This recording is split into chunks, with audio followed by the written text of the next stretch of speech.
कि जब तक ये पूरे विश्व में एक रस नहीं होगा तब तक थोड़ा सा विरोध बना रहेगा, और उसमें आपने घना सावधान रहना पड़ेगा कि आपका नाम खंडित ना हो।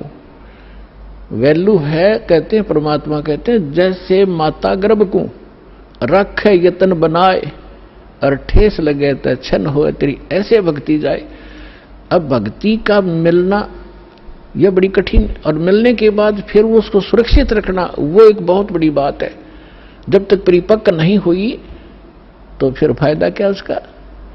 तो इतना सावधानी आपने बरतनी पड़ेगी। जैसे कोई माता बच्चे को गर्भ में आते ही वो कितनी सतर्क हो जाती है, खान पीन में संयम बरतती है, पैर ऊंचा नीचा ना टिक जा कि बच्चे का झटका लग जा, रात को करवट ले भी गलती से ले लेती है तो तुरंत सतर्क होती है, और कहीं मेरे बच्चे का दाब ना लगी हो और खराब ना हो जाए मेरा गर्भ, वो कितनी चिंतित रहती है।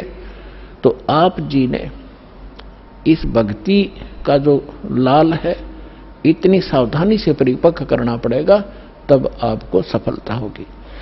इसमें फाउल पॉइंट है, आन उपासना नहीं करनी, संसारिक व्यवहार के जो भी कार्य हैं जो भक्ति परमात्मा की मर्यादा को भंग करते हैं वो नहीं करने,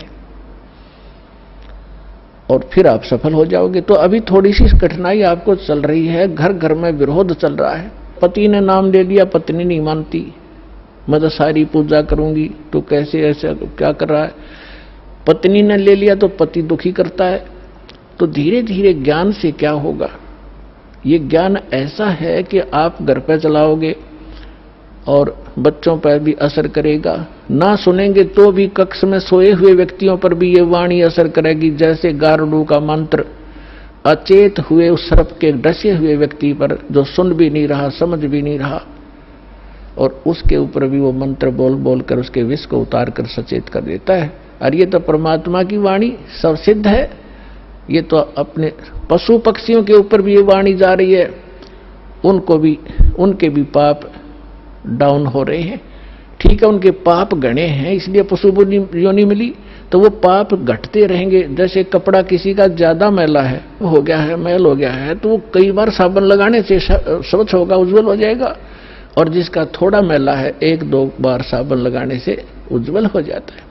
तो ये साबुन है, परमात्मा का जो ज्ञान है, सत्संग है, वचन है, ये साबुन और जल दोनों का काम करता है। तो धीरे धीरे ये सत्संग जिस घर में चल रहा है पड़ोसियों तक भी असर होगा आपका, और आपके घर के पशु पक्षियों पर भी इसका प्रभाव पड़ेगा। आपके घर कोई पशु पक्षी भी रह रहा है उसके ऊपर भी धीरे धीरे उसके अंदर ये वाणी का जो ज्ञान यज्ञ का पुण्य उसमें संग्रहित होगा। और कुछ ऐसे पाप हैं जो ज्ञान यज्ञ से ही खत्म होते और उसका विकल्प ही नहीं है। जैसे कपड़े को पहले थोड़ा मैला है तो जल से धो दिया, साफ हो गया, ज्यादा मैला है तो और भी मैल रहा तो साबुन लगाना पड़ा, और फिर भी कोई दाग दबा रह जाता है तो ड्राई क्लीन से साफ हो जाता है। तो इसी प्रकार ये सभी क्रियाएं हमें अपने अंतःकरण, अपने जीव के ऊपर, आत्मा के ऊपर जो मैल जमा हो गए उन सभी पापों का नाश करने के लिए ये सारे ही साधन अपनाने पड़ेंगे, मंत्र के जाप भी करने पड़ेंगे, पांचों यज्ञ भी आपने करनी पड़ेंगी, और तब जाकर के आपकी भक्ति सफल होगी। तो इसमें फाउल पॉइंट दास आपको बता रहा है कि ये भ्रमित ना होना। ऐसे कोई व्यक्ति आपके साथ डिस्कस भी करे तो उसको समझाना कि देखो, पहले तो जब हम डॉक्टर के पास जाते हैं तो डॉक्टर की औषधि में हम स्वयं ही विवेचन करते हैं, तो फिर उस डॉक्टर के पास जाने की आवश्यकता ही नहीं कि इसने दवाई ठीक नहीं दी तो कोई और देखो, वहां से लो।